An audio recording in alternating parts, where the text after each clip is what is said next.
अस्सलाम वालेकुम जी। ये जो मौलाना साहब ने धराधर ड्यूटी संभाल ली है ना, 7 से 10 बजे तक ये जो प्राइम टाइम शोज़ के अंदर आकर के जो बातें कर रहे हैं और फिर बहुत बहुत अपनी तरफ से बहुत से राज इफ़शा कर रहे हैं कि जी वोट ऑफ नो कॉन्फिडेंस के लिए बाजवा साहब आए थे हम सारी पॉलिटिकल पार्टीज़ के पास, और बाजवा साहब के कहने के ऊपर वोट ऑफ नो कॉन्फिडेंस किया गया। और फिर ये जो सारी बातें कर रहे हैं, असल में मौलाना साहब की प्रॉब्लम क्या है, तकलीफ़ क्या है, वो मैं आपको इस वीडियो के अंदर बताने वाली हूँ। और इसके साथ साथ एक ऐसी ख़बर जिसका ताल्लुक़ पाकिस्तान की साबिका खातून अव्वल से है, उनकी जान को ख़तरा है, उनको पता नहीं खाने में मिला करके क्या क्या दिया जा रहा है, वो कौन है, क्या ख़तरा है उनको, वो मैं आपको बताऊंगी। अच्छा, अब सबसे पहले बात आगे बढ़ाने से पहले मैं आपको ये बता दूं कि मौलाना साहब के साथ मेरी कोई बहुत ज़्यादा ज़ाती किस्म की हमदर्दी नहीं है, लेकिन क्योंकि मैं जानती हूँ कि उनकी एक फ़ैन फॉलोइंग है, क्योंकि मैं जानती हूँ कि उनसे बहुत से मोहब्बत करने वाले उनके अक़ीदतमंद हैं, तो मैं उनकी दिल आज़ारी नहीं करना चाहूँगी। लेकिन मुझे ये समझ नहीं आ रही है कि ये सारी बातें वो अब क्यों कर रहे हैं। तो वो क्यों कर रहे हैं ये बातें, ये मैं आपको बताऊँगी कि वो क्यों कर रहे हैं। और ये एक बहुत बड़ा सवाल है कि वो इस टाइम पर क्यों कर रहे हैं सारी बातें, पहले करते वो सारी बातें। अब मुद्दा ये है कि अक्सर कहते हैं कि जो मुक्का आपको जंग के बाद याद आए ना, वो आपको अपने मुंह पे मार लेना चाहिए। ठीक है, कुछ इसी किस्म की सूरत हाल है मौलाना साहब की, क्योंकि मौलाना साहब जो हैं वो परसों बात कर रहे थे जेनेरिकली कि इलेक्शंस जो हैं उनमें धांधली हुई है, उनमें पैसा चला है, उनमें बहुत पैसा चला है। अच्छा, किस किस सीट पर चला है, उनकी सीट पर चला है, किसी और सीट पर चला है, मियाँ साहब की सीट पर चला है, बिलावल की सीट पर चला है, जरदारी साहब की सीट पर, मतलब किस सीट पर चला है ये उन्होंने नहीं बताया। उसके बाद जी फिर अगला मरहला आया कि उन्होंने डायरेक्टली अटैक कर दिया नवाज शरीफ के ऊपर कि भाई वो नवाज शरीफ को जो सीट है वो जितवाई गई, और सिर्फ एक ही सीट नहीं कि ये सीट, वो ये तासुर दे रहे थे कि सिर्फ एक सीट नहीं कि जी बहुत सी सीटें हैं जो कि जितवाई गई। अच्छा, अब वो नवाज शरीफ साहब के ऊपर इस तरह से अटैक करे, लेकिन नून लीग ने, नवाज शरीफ ने, बेसिकली नून लीग को भी छोड़े, नवाज शरीफ ने मौलाना साहब को नो लिफ्ट पे रखा हुआ है। ठीक है, ये भी क्यों रखा हुआ है ये भी मैं आपको बताऊंगी। तो यहाँ से शुरू कर लेते हैं कि जो मौलाना साहब किस्तवार अपने इनकशाफात करने का सिलसिला शुरू कर रहे हैं वो क्यों कर रहे हैं। उसकी बहुत सी वजूहत है। उसकी एक वजह यह है कि मौलाना साहब को हुकूमत साजी में शरीक नहीं किया गया। उसकी एक वजह यह भी है कि मौलाना साहब अपना पर्सनल स्कोर सेटल कर रहे हैं। अपना पर्सनल स्कोर वो क्यों सेटल कर रहे हैं कि ये ज़माना है PDM का ज़माना। PDM बनने से भी पहले जब नवाज शरीफ साहब जेल में थे तो एक इनकी मुलाकात मौलाना साहब की जेल में भी हुई थी, जिसके अंदर एक आगे बढ़ कर के एक अच्छा वर्किंग रिलेशनशिप चलाने की कोशिश के हवाले से एक इंदिया दिया गया कि ठीक है अभी जेल में हैं, जेल से बाहर आएंगे या जो भी है, आगे हम सब पॉलिटिकल पार्टीज़ को मिल करके इमरान खान के ख़िलाफ़ जो है कुछ करना है, ये PDM बनने से पहले। और कहीं ना कहीं ये अंडरस्टैंडिंग थी, हल्की सी इंदिया जाए, मतलब उस टाइम पे इतनी लंबी प्लानिंग तो नहीं होती ना, क्योंकि डे टू डे पाकिस्तान के अंदर सिचुएशन बदलती रहती, लेकिन ये कहीं ना कहीं ये अंडरस्टैंडिंग और ये हल्का सा इंदिया था कि मौलाना साहब को इस दफ़ा हुकूमत के अंदर एक वड्डा वाला ओहदा दिया जाएगा। क्योंकि ज़्यादातर पिछले इलेक्शंस के अंदर तो आपको पता है कि पिछले असेंबली में बेसिकली जो मौलाना साहब थे वो तो खुद से नहीं थे, मतलब he was not in the assembly. I am talking about 2018, right. अच्छा, उस टाइम पे जब नवाज शरीफ साहब जेल में गए और उसके बाद जी PDM बन गई, और जब PDM बनी तो PDM की जो सदारत है वो मौलाना साहब के हिस्से में आई, लेकिन फिर लड़ाई पड़ गई। लड़ाई इसलिए पड़ी और PDM में से पीपल्स पार्टी को निकलना पड़ा, उन्होंने खुद को, अपने आप को पीपल्स पार्टी ने निकाल दिया, क्योंकि उनको एक शोकाज नोटिस दे दिया था, लेकिन पीपल्स पार्टी ने अपने आप को PDM से निकाल दिया कि भाई अब हम PDM का हिस्सा नहीं है। उसकी जो मेन रीज़न, जो असल वजह थी जहाँ से मामला शुरू हुआ और बिगड़ा, वो ये थी कि इनिशियली PDM के हवाले से ये डिसाइड हुआ था कि जो PDM की सदारत है ना, वो हर 6 महीने के बाद मुख्तलिफ पॉलिटिकल पार्टीज़ की तरफ जाएगी, जो भी पॉलिटिकल पार्टीज़ उस PDM का हिस्सा थी। प्रिडोमिनेंटली ज़्यादा 3 पार्टीज़ थी, पीपल्स पार्टी, PMLN एंड मौलाना साहब की। लेकिन चलें जी, मौलाना साहब का लिहाज करते हुए, उनकी एक अक़ीदतमंदी देखते हुए, और फिर उस टाइम पर ज़ाहिर नवाज शरीफ साहब जेल में थे और उन्होंने कहा कि चलें जी हम ये मौलाना साहब को जो है दे देते हैं, ठीक है। लेकिन जब 6 महीने के बाद उसको चेंज करने की बारी आई तो मौलाना साहब ने कहा कि नहीं, मुझे तो नहीं चेंज करना, मुझे तो सदर ही रहना है PDM का। तो बेसिकली PDM के बनते ही मौलाना साहब ने अपनी प्रोफाइलिंग ऐसा सदर करनी शुरू कर दी थी। अब जब कट टू 2024 के इलेक्शंस, तो इसमें इलेक्शन कैंपेनिंग से पहले ये जब मियाँ साहब वापस आए और ये वो, तो ये बातें होना शुरू हो गई थी कि सदारत के बीच में ये टॉस होगा ये जो चॉइस है ना सदारत के बीच की, वो आसिफ अली जरदारी साहब और मौलाना साहब की है। अब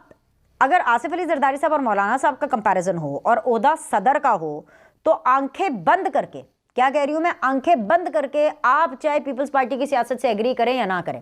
आप जरदारी साहब की तर्ज सियासत से एग्री करें या ना करें, आप बिलावल की सियासत से एग्री करें या ना करें, उनकी तर्ज सियासत से, इस बात पे तो मुझे लगता है कि एक यूनिफॉर्मिटी है मोस्टली प्रोग्रेसिव लोगों की कि यार नहीं, मतलब जरदारी साहब suits the position of a president, ठीक है। अब खैर एनीवेज वो सूट करें भी या ना करें, उसमें एक चीज़ और भी है ना कि जिसकी जितनी सीटें हैं उस हिसाब से, अभी जो इलेक्शन हुआ 2024 में 92 फिगर है independent candidates backed by PTI, उसके बाद जी 79, ये एनए की मैं बात कर रही हूँ, 79 का फिगर है जी पीएमएलएन के पास और 54 का फिगर है जी पाकिस्तान पीपल्स पार्टी के पास। अब जो मौलाना साहब का क्या फिगर है भाई, मौलाना साहब तो उनके पास भी नहीं फाड़ा करे, मौलाना साहब का तो इससे आधा भी फिगर नहीं है। अब आप मुझे बताएं कि आपस में मिल बांट के खाना है ना, जिसको जितना ज़्यादा मैंडेट मिला उस हिसाब से वो चीज़ें कर ले। वैसे तो शहबाज शरीफ साहब ने एहतमाम हुज्जत के लिए वो जो एक प्रेस कॉन्फ्रेंस गई थी जिसमें मैं नहीं गई, मतलब आप अच्छा वैसे खैर आप लोग मुझसे अक्सर पूछते रहते हैं, मुझे नीचे कमेंट में मेरी टीम बताती है, आप कहती हैं कि आप बीनश अक्सर ये कहती हैं कि आपको बुलाया गया आप नहीं गई,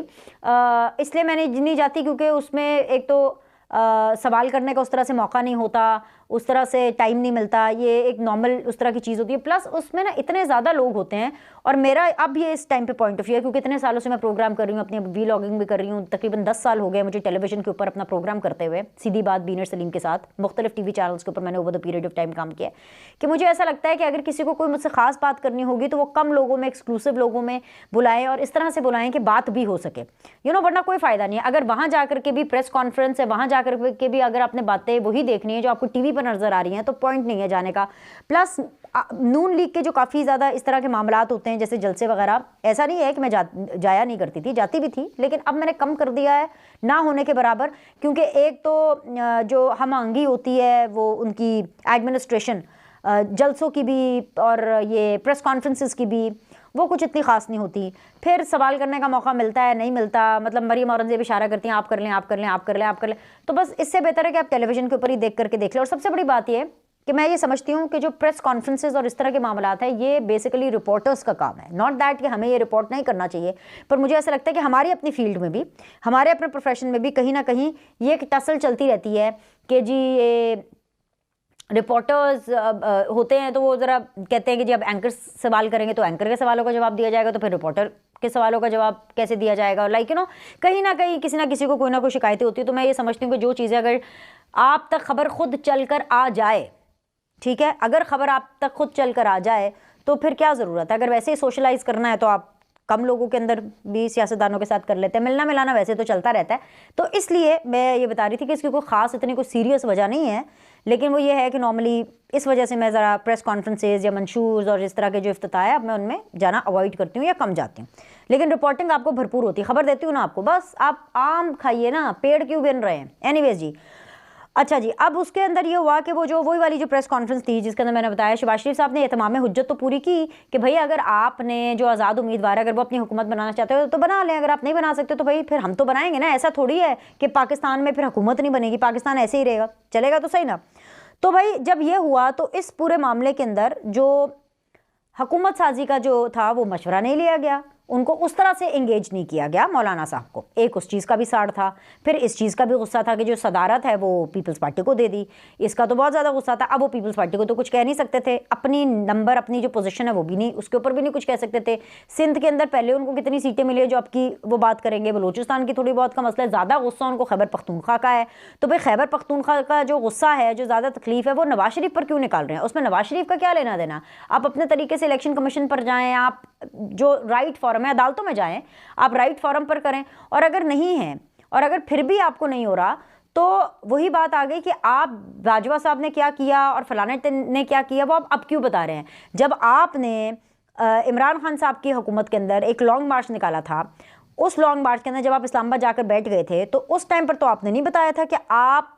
किसकी गारंटी के ऊपर उठे हैं? उस टाइम पर आपने कहा कि जी बस ठीक है, हमारी बात हो गई और हमें ये टाइमलाइन दी गई है कि इस टाइमलाइन तक इलेक्शन हो जाएंगे और ये हो जाएंगे, और आप वापस आ गए थे। वो तो बाद में आपने बताया कि उस टाइम पर भी आपने जनरल बाजवा हों या जनरल फैज़ हों, आपने उस टाइम पर भी उनसे बात की थी। अभी जैसे वोट ऑफ नो कॉन्फिडेंस के टाइम के ऊपर अगर आप फैज़ साहब, जनरल फैज़ का जिक्र करें, not that I am very fond of general Faiz, लेकिन टेक्निकली उस टाइम पर तो जब वोट ऑफ नो कॉन्फिडेंस हुआ तो जनरल फैज़ तो डीजी आए भी नहीं थे,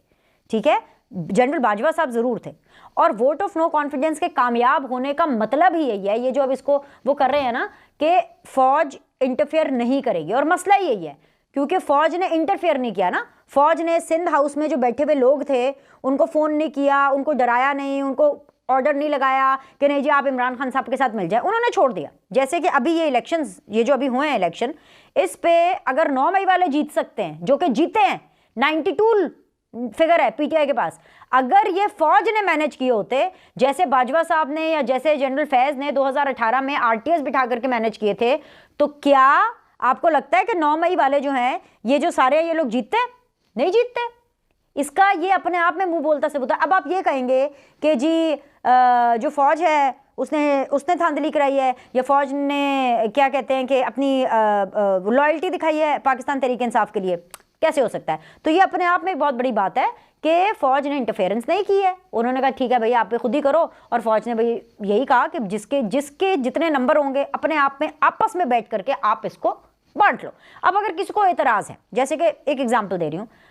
अगर एतराज़ है आपको, नून लीग को एतराज़ है, तो नून लीग भाई बोले कि मुझे यहाँ एतराज़ है, कुछ कहे तो सही, प्रेस कॉन्फ्रेंस तो करे। नून लीग ने तो विक्ट्री स्पीच की है, नवाज शरीफ साहब ने विक्ट्री स्पीच ही किया ना। अब नवाज शरीफ साहब को तो खुद से तो कुछ भी नहीं मिला ना, उन्होंने अपनी बेटी के लिए कुर्बानी दी है कि चलो जी मुझे नहीं मिल रहा, मेरी बेटी को मिल रहा है, मैं अपनी बेटी को लॉन्च करूँगा, अपनी बेटी के वो करूँगा, और वहाँ से उन्होंने शहबाज शरीफ से, अगर इनको प्रॉब्लम है तो फिर इनको कहना पड़ेगा कि भाई हमें प्रॉब्लम है। अगर पीपल्स पार्टी को प्रॉब्लम है तो फिर वो भी हुकूमत में हिस्सा ना बनाइए। ऐसे थोड़े होता है, 2018 में भी इन्होंने कहा हमें प्रॉब्लम है लेकिन हम फिर भी असेंबली में जाएंगे, फिर असेंबली में क्यों गए? नहीं गए। इसका मैं तरीका टेलीविजन शोज़ में भी बता चुकी हूँ, दोबारा यहाँ पर भी बता देती हूँ। भाई सूबों के अंदर सबकी अपनी अपनी हुकूमत है, मतलब सूबों के अंदर सेटिस्फाइड है ना, क्योंकि पाकिस्तान पीपल्स पार्टी को सिंध में मेजॉरिटी मिली, वो आराम से सिंध में बना ले। खैबर पख्तूनख्वा के अंदर जो है पाकिस्तान तहरीक इंसाफ को मेजॉरिटी मिली, आराम से पाकिस्तान तहरीक इंसाफ। अली अमीन गंडापुर खैर नहीं बनेंगे क्योंकि जाहिर सी बात है, एक तो वो इश्तिहारी है, सूनो और लेटर वो गिरफ्तार होंगे, क्या स्टे पर रहेंगे, जैसे मैंने पिछली वीडियो में भी कहा था, तो लिहाजा मुझे नहीं लगता कि वो बनेंगे। मुझे लगता है उनकी जगह पे असद कैसर बनेंगे। और इसके अलावा अगर पंजाब की बात करें तो यहाँ पे जो PMLN है उसका वोट बैंक ज़्यादा है, वो उसको अक्सरियत मिली है, तो यहाँ पे PMLN बना ले। बलूचिस्तान के अंदर ऑलरेडी एक अंडरस्टैंडिंग डेवलप हो चुकी है, वहाँ पर भी मौलाना साहब को भी कुछ नहीं मिल रहा है, तो मौलाना साहब ने तो बातें करनी है, तो वहाँ पर भी तो द पॉइंट इज़ कि नेशनल असेंबली की दोबारा इलेक्शंस करा लो भाई, इतना कौन सा मसला है? ये नहीं होगा कि जी आप हुकूमत में भी बैठेंगे, आप असेंबली में भी बैठेंगे और फिर बाहर टेलीविजन के लिए आप जो है बातें भी करेंगे। और मौलाना साहब क्या पता थोड़ा वेट कर लेते, आई डोंट नो, हो सकता है उनकी भी कोई एडजस्टमेंट हो जाती, कोई बात हो जाती। अब ये जो अपने एस्टैब्लिशमेंट का गुस्सा निकाल रहे हैं और इस गुस्से को चैनल करके नवाज शरीफ के थ्रू निकाल रहे हैं, ये मैं समझती हूँ इसलिए ज्यादती है क्योंकि नवाज शरीफ साहब तो बोलते ही नहीं है इस मामले में। बिलावल ने पूरी अपनी इलेक्शन कैंपेन एंटी नवाज की थी। बिलावल ने अपनी पूरी इलेक्शन कैंपेन, चाहे पॉडकास्ट के अंदर इंटरव्यू देना हो, चाहे टीवी चैनल्स में इंटरव्यू देना हो, चाहे जलसों में इंटरव्यू देना, उन्होंने उनको लाडला प्लस बोला, उन्होंने उनको चोर बोला, उन्होंने पता नहीं क्या क्या कुछ बोला। नवाज शरीफ ने जवाब दिया? नहीं दिया, क्योंकि उनका मिजाज ही नहीं है। अब मौलाना साहब के साथ एक है रिलेशनशिप, एक भरम का, एक इज्जत का। अब मौलाना साहब अगर उसको नहीं करना चाहते और मौलाना साहब ये क्वेश्चन कर रहे हैं नवाज शरीफ साहब के लाडले होने का पैरामीटर, और मौलाना साहब जो क्वेश्चन कर रहे हैं और बता रहे हैं कि नहीं जी नवाज शरीफ हार गया था और उसको ये भी सीट जितवाई है, ये भी सीट जितवाई है, ये भी सीट जितवाई है, तो नवाज शरीफ साहब उनको जवाब नहीं दे रहे क्योंकि उन्होंने नहीं देना जवाब। यहाँ पे मैं समझती हूँ कि नवाज शरीफ साहब की जो मीडिया टीम है उनको इसका ज़रूर जवाब देना चाहिए, मीडिया पर देना चाहिए, डंके की चोट पर देना चाहिए। ठीक है, नवाज शरीफ साहब एक ब्रांड है, उन्होंने अपना अगर रखा हुआ है, हालांकि मैं तो ये भी कहती हूँ, मैं तो बार बार ये कह चुकी हूँ कि भाई ये ब्रांड के साथ ये अच्छा नहीं किया भाई, ये ब्रांड को आपने डी ब्रांड करने की कोशिश की है और ये PMLN ने खुद की है। लेकिन द पॉइंट इज़ कि नवाज शरीफ साहब का ये तर्ज सियासत, उनका ज़र्फ और उनका तर्ज सियासत ये नहीं है कि वो मौलाना साहब को कुछ इस तरह का जवाब दे, इसलिए मौलाना साहब हैं जी नो लिफ्ट पर। लेकिन हाँ, इनकी टीम को ज़रूर इस बारे में जवाब करना चाहिए क्योंकि जब सवाल उठते हैं तो किसी ना किसी को तो आकर के जवाब देना पड़ेगा ना। एनीवेज, एक तो ये बात थी। दूसरी चीज़ यार, ये बड़ी मतलब हैरानकुन बात है, ये इतनी हैरानकुन और इतनी सरप्राइजिंग बात है, मैं आपको बताती हूँ। ये जी एक मिशेल यूसुफजई हैं और Michelle Yousafzai she is a lawyer इन्होंने ट्वीट किया है और जाहिर बात है उसी कैंप से, यानी पाकिस्तान तहरीक इंसाफ के और बुशरा बीबी के हवाले से इन्होंने 2-3 अपडेट बताई हैं हमें, और वो बड़ी हैरान कुन अपडेट है। मैं आपको बता देती हूँ। उन्होंने कहा कि जी आज बुशरा इमरान खान साहिबा से उनकी फैमिली, बेटी और दामाद, खान साहब की 2 बहनें हलीम आपा और उज़मा आपा और वकला यानी कि इनकी यानी मशाल यूसुफजई, लतीफ़ खोसा साहब, बैरिस्टर सलमान सफदर साहब, उस्मान रियाज गिल साहब और बैरिस्टर सलमान खरल की मुलाकात हुई है। बुशरा बीबी ने आज खौफनाक इंकशाफ किए हैं कि उन्हें खाने में एसिड टाइप कुछ दिया गया है, जिसकी वजह से उनके पिछले 5 दिन से शदीद तकलीफ़ है। उन्होंने कहा कि मेरे पेट में जैसे आग लगी हुई है, मुंह और गले में जैसे शदीद छाले हैं, वो कुछ खा भी नहीं पा रही हैं, सवाए सूखे टोस्ट, चाय या पानी में डबो के खा रही हैं। वो शदीद तकलीफ़ में हैं, उनकी जान को शदीद ख़तरा है, उनका जल्द अज जल्द मेडिकल चेकअप करवाया जाए। अच्छा, अब ये जो बात है ना, ये इतनी हैरान कुन है, इतनी हैरान कुन और ये इतनी तशवीशनाक बात है। और उसके बाद उन्होंने बाहर आके मीडिया से उन्होंने गुफ्तगू भी की। अब इसी किस्म की जो सिमिलर स्टेटमेंट है मरियम रियाज भट्टू साहिबा, उन्होंने ट्वीट भी किया, और बल्कि मैं उनको देख रही थी, उनका एक क्लिप ARY के ऊपर उन्होंने बातचीत की, दुबई में होती हैं वो, और उन्होंने कहा कि भाई 6 रोज़ से उनकी तबीयत बहुत ख़राब है, उन्होंने कुछ नहीं खाया है, उनकी जान को ख़तरा है और उनसे कुछ खाया पिया नहीं जा रहा, और ये बड़ी एक ना तशवीशनाक बात है। प्लस उन्होंने ये भी बताया कि जी कोई एक जो विमेन पुलिस है उसको भी चेंज किया गया जो कि ऑन ड्यूटी थी, और इसको उन्होंने इस तरीके से कहा कि भाई शकूक शुबात हों उसके ऊपर के, जैसे कि जी ये खातून कोई एजेंडे पर थी, कुछ उनकी तबीयत ख़राबी के, या इनको कुछ गलत खिलाने पिलाने के, कोई जहर देने के, कोई एसिड देने के, कोई तेज़ाब देने के, या जो भी इस तरह की जो चीज़ है, ठीक है, तो वो देने के उनके थी। और उसके बाद जो है वो पॉइंट ये है कि उसने अपनी ड्यूटी पूरी की और वो चली गई। अब ये इन एनी वेज ये जो इल्ज़ामात लगाए जा रहे हैं ये इतने संगीन हैं, इसलिए इतने संगीन हैं क्योंकि बुशरा बीबी बनी गाला में हैं। उनको बिल्कुल जेल का खाना दिया जाता है। जेल का खाने से मतलब ये है कि वो खाना बनी गाला में ही बनता है, लेकिन अंडर द जो scrutiny and under the check of the police team जो कि ये हैं। अब जाहिर सी बात, उनको क्यों कोई ऐसे करना चाहेगा। और द पॉइंट इज़ कि वो जो बातें कर रही हैं, मुझे ये लग रहा है, मेरी ये ज़ाती राय है, मुझे इस बारे में इंफॉर्मेशन नहीं है, उनका जो भी कंसर्न है वो बिल्कुल दूर तो होना चाहिए, लेकिन मेरी ज़ाती राय ये है कि क्योंकि इनकी सुनवाई नहीं हो रही है, इनको बनी गाला से निकलना है क्योंकि वहाँ पे अंधेरा कमरा भी और सब कुछ है, तो अब ये वही वाला पैंतरा अपना रही हैं जो कि ये इमरान खान साहब के लिए अपने वकील लतीफ़ खोसा साहब के थ्रू अपनाते थे कि हाय हाय जी इमरान खान साहब की जान को ख़तरा, उनको कोई जहर दे देगा, उनको कोई मारना चाहता है, उनको ये करना चाहता है। अब ये बुशरा बीबी के हवाले से जो है ये वो बातें हो रही हैं। अब आप मुझे ये बताएं कि जो बुशरा बीबी हैं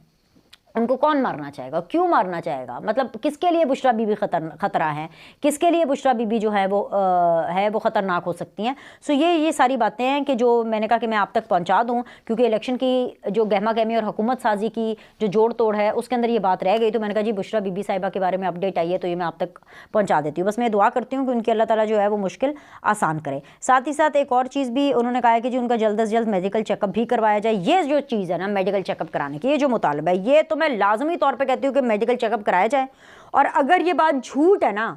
तो भाई पूरी कौम को ये बात बताई जाए कि जेल के अंदर जाकर भी इनका झूठ और इनका प्रोपेगेंडा ख़त्म नहीं हो रहा, इतने मुश्किल वक्त में भी इनका झूठ और प्रोपेगेंडा ख़त्म नहीं हो रहा। और अगर ये बात सच है तो फिर इंक्वायरी कराई जाए कि कौन है जो बुशरा बीबी को इस तरह की जो है वो चीज़ें खिला रहा है जिससे उनको जो है पेट में उनके आग लगी हुई है, मुंह में छाले पड़े हुए हैं। ये अजीबो गरीब सी सूरत हाल है। एनीवेज जी अभी के लिए इतना ही। लाइक करें, सब्सक्राइब करें, अब से अगली वीडियो में मिलते हैं।